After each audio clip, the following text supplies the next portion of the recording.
ಒಟ್ಟಾರೆ ರಾಮನಗರದಲ್ಲಿ ಈ ಒಂದು ಶಕ್ತಿ ಎಲ್ಲ ಒಂದಾಗಿ ಎಲ್ಲರ ಅವರ ಅನುಭವಗಳನ್ನು ಬಹಳ ಉತ್ತಮವಾಗಿ ಈ ಜನಪರವಾಗಿ ಚುನಾವಣೆಯಲ್ಲಿ ಭಾಗವಹಿಸಿ ಯಶಸ್ಸನ್ನು ಕಾಣುವಂಥದ್ದಾಗುತ್ತೆ. ಯಡಿಯೂರಪ್ಪನವರ ಆಶೀರ್ವಾದ, ಮಣ್ಣಿನ ಮಗ ಮಾಜಿ ಪ್ರಧಾನಮಂತ್ರಿಗಳಾದಂಥ ದೇವೇಗೌಡರ ಆಶೀರ್ವಾದ, ವಿಜೇಂದ್ರವರ ಒಂದು ನಾಯಕತ್ವ, ಅಶೋಕ್ ಅವರು, ಈ ರೀತಿ ಎಲ್ಲರ ಒಂದು ಸಮ್ಮುಖದಲ್ಲಿ ನಾವು ಒಳ್ಳೆ ಸಾಧನೆಯನ್ನು ಮಾಡ್ತೀವಿ.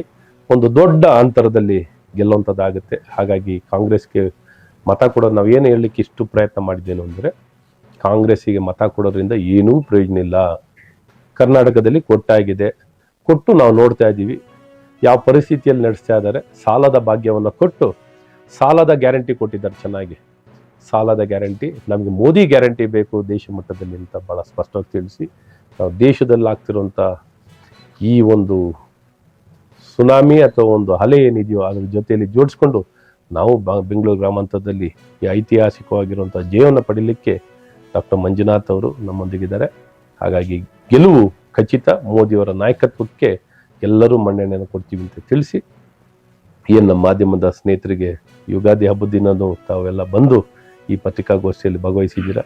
ನನ್ನೊಂದಿಗೆ ಡಾಕ್ಟರ್ ಮಂಜುನಾಥ್ ಅವರಿದ್ದಾರೆ, ನಮ್ಮ ಶಾಸಕರು ಮಾಜಿ ಸಚಿವರಾದಂಥ ಮುನ್ರತ್ನವರು, ನಮ್ಮ ವಕ್ತಾರರುಗಳಾದಂಥ ಅಶೋಕ್ ಅವರು ಮತ್ತು ಗಣೇಶ್ ಅವರು.